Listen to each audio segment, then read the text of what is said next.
So today we are going to paint a realistic baby bass pattern. I have painted a baby bass pattern in the past, and that's on my YouTube channel where I've used a stencil, but I'm always trying to achieve realistic bait patterns, and I think I achieved that with this baby bass pattern we're going to do today. So I'm going to paint a 2.5 square bill, which I get from dingerbaits.com. What I like about Dinger Baits is these baits are very well constructed, and also has a weight transfer system right in here for extended cast. So there's a little BB when you cast. That BB or ball bearing will slide to the back of the bait and will extend your casts. And I've always had really good luck with these baits. So that's where I get my baits, and I get asked that all the time. So what we're going to do, as always, is I'm going to start with a white base coat, and this is probably one of the quicker and easier steps. And I'm using a titanium white from Golden Paints. I don't know if it really makes a difference what white paint you use. I think you just have to have a good base on here.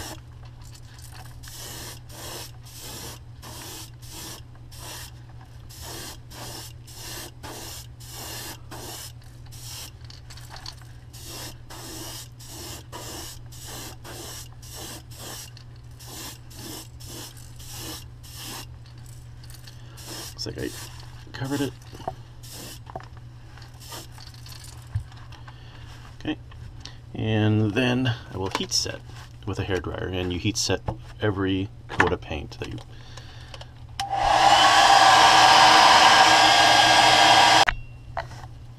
Now, you've been watching my other videos, you will have learned that I like to layer colors to get a more realistic effect.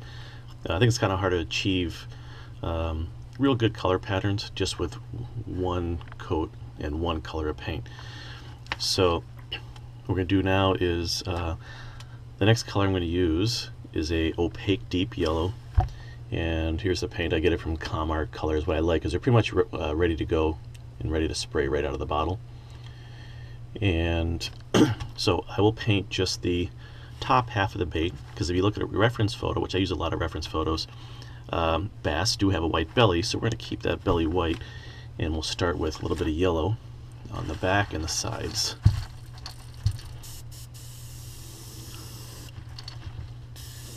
You don't need a lot of pressure, don't need to use a lot of paint, so a little does go a long way. So I will spray right to the middle of the body, and if it sprays a little bit past the middle of the body, that's okay, right? Nothing's perfect in nature. A little more here. Okay, there's the yellow, and we're going to heat set that and go on to our next color. Alright, the next layer of color I'm going to use is a opaque lime green, and again from Comart. And like I said, I like these because they're pretty much ready to shoot right out of the bottle. Now I'm going to lightly spray this lime green over the yellow, so we're going to blend the colors together. And I'm going to turn my pressure down on the compressor to about 15 psi, and I'll just lightly spray a little bit of that green on the yellow.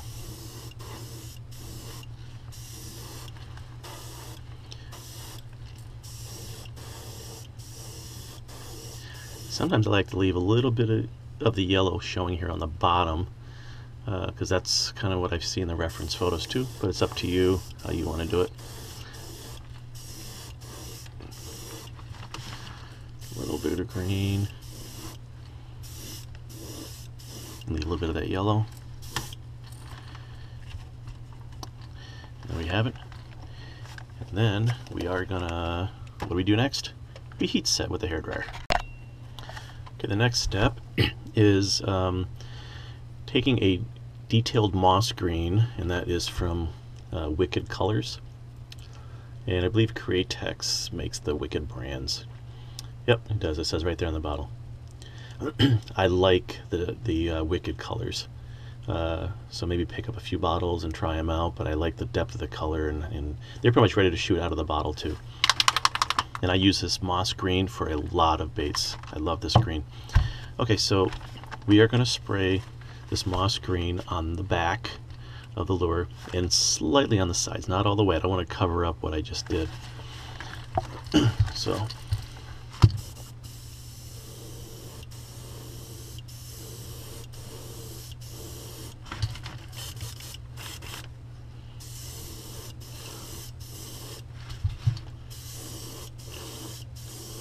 and I don't need it that dark because we're going to do a scale pattern next, and when I do the scale pattern it'll darken up even more.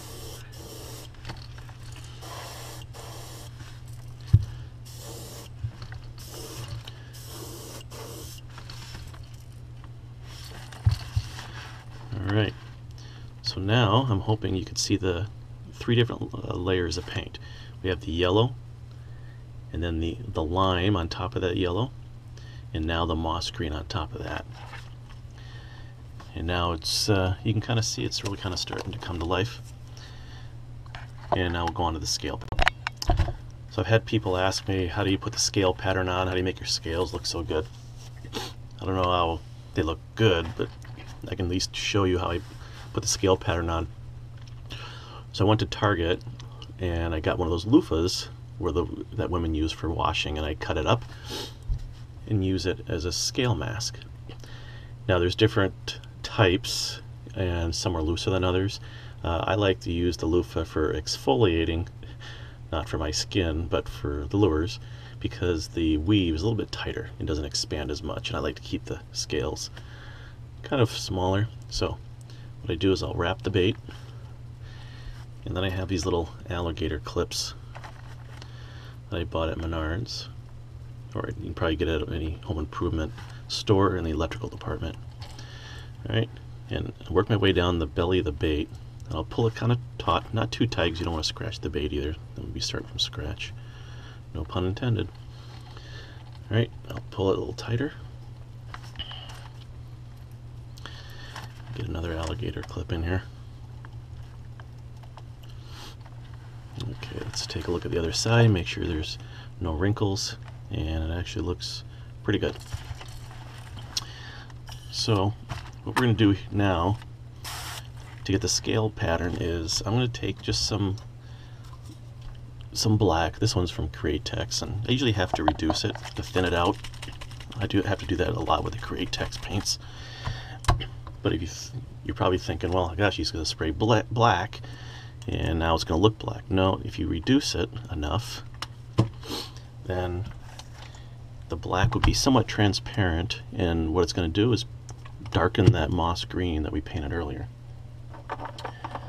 So I got some black paint in the cup, and I reduce it with this Auto Air Colors 4010 reducer.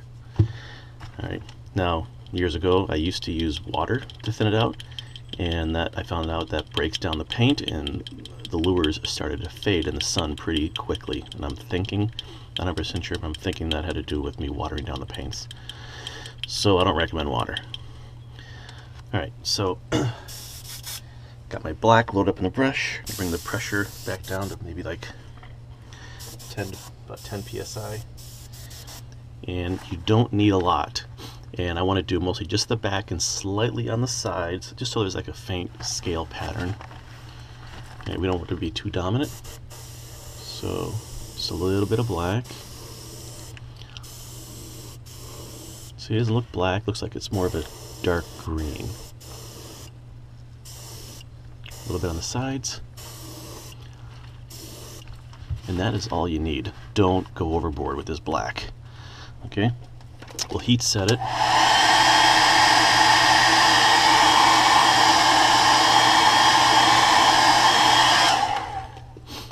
And we'll take off the scale pattern. I'll show you how nice that turns out.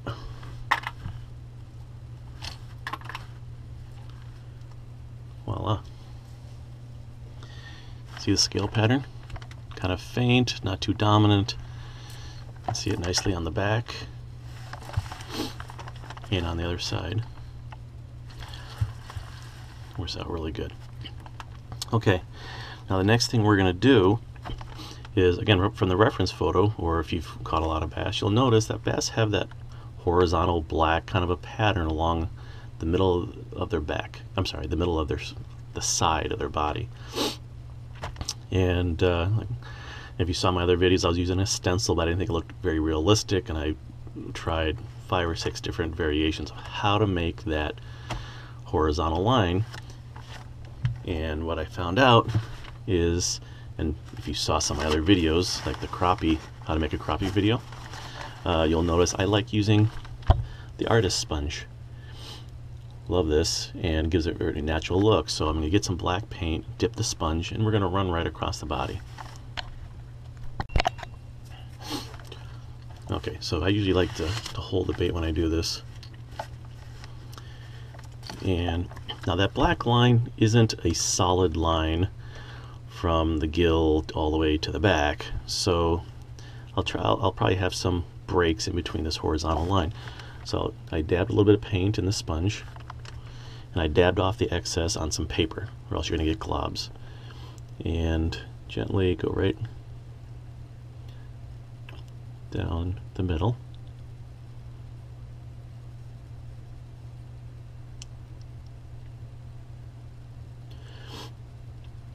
Darken up some of the areas, keep some of the middle of some of these other areas kind of light. Need some more paint.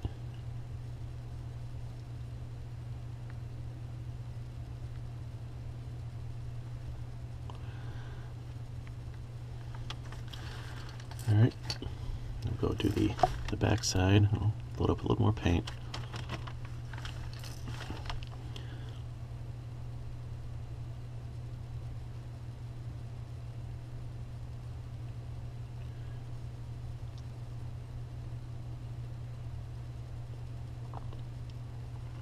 Make some of those areas darker than the other areas.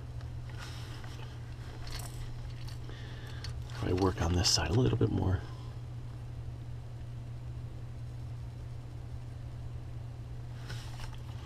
That's pretty good. Kind of like this side a little better. But okay, we're going to heat set that, and moving out, we're almost done. I know you've probably seen, again, with reference photos, there is some black markings on the gill, and I have tried with this sample here. I tried sponging the gill, and I did not like the way that turned out. So what I'm going to do is take care of this while I'm clear coating. We're going to use black glitter, or black fleck, and we'll put some of that black fleck on the gill and on the back. Alright, now before we do that, I'm going to go back with the black paint that's in the brush and darken up the back a little bit.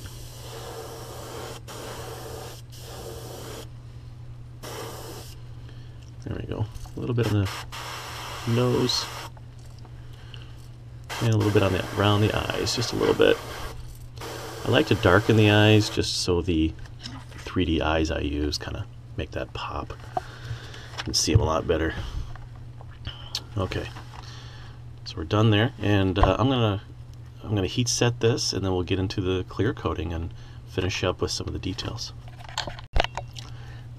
Okay, before we clear coat, a friend of mine suggested, who actually does a lot of fishing, to maybe add some red around the gill area. And I bought an artist pen and put some red there, or if you can make a stencil to cover up the gill, and you can spray some red in there.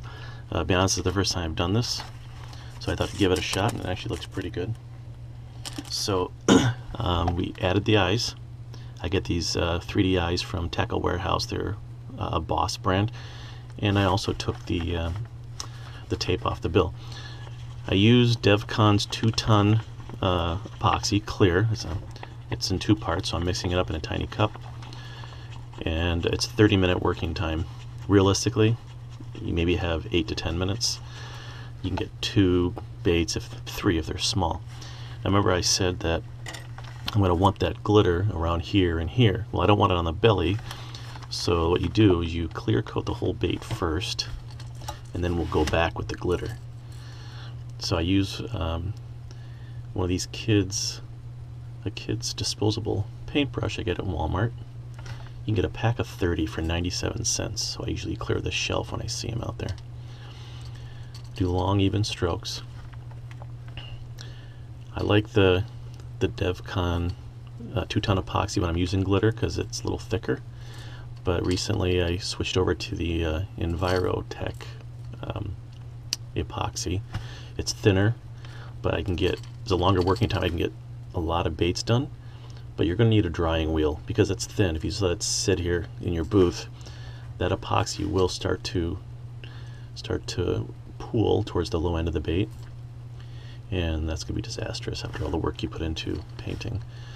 So I will show you my drying wheel, which I recently built. Once I get done here, long even strokes, get all the air bubbles out of the epoxy, and make sure you don't miss anything. Very good over the eyes. We don't want the eyes falling out. These eyes are self-stick, so I didn't need to use any super glue or anything to keep them in there. Just let them stick right onto the bait, and then once you clear coat, they're in there for good. Okay, we get the back.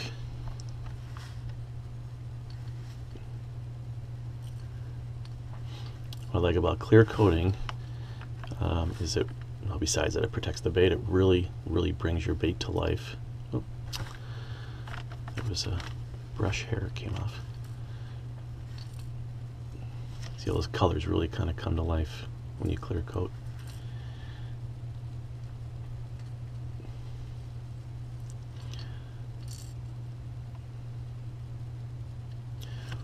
Okay, got the clear coat. I have some glitter. It's not the ultra fine, it's just the fine. I do have some ultra fine, but I think it may be too small. And I pour some of this into the epoxy that I have left in the cup. You can kind of see it there. And I'll dab my brush back in there, just into the glitter, a little bit of epoxy, and place it right on the gills. See? And then I'll get some on the back too. If you look at your reference photo, they do have some black pattern on their backs. So work some of that glitter evenly around the gill and on the back. Flip it over. And let's do it the same thing here on the gill. If you get too much in one spot, you know, this epoxy is still workable. Use your brush and move it around.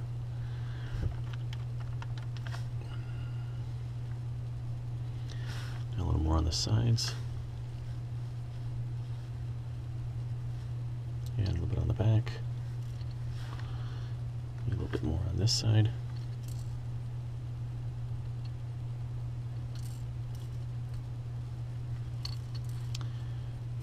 And I believe we're done. Here's your baby bass. There you go. Like I said, I'm going to put this on the drying wheel, and I'll show you what that looks like. But let me get this on the wheel first.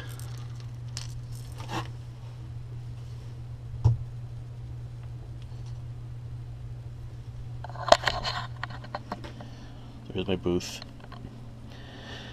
Good lighting, desk lights, LEDs, a bathroom fan that I installed, and that vents right out a window.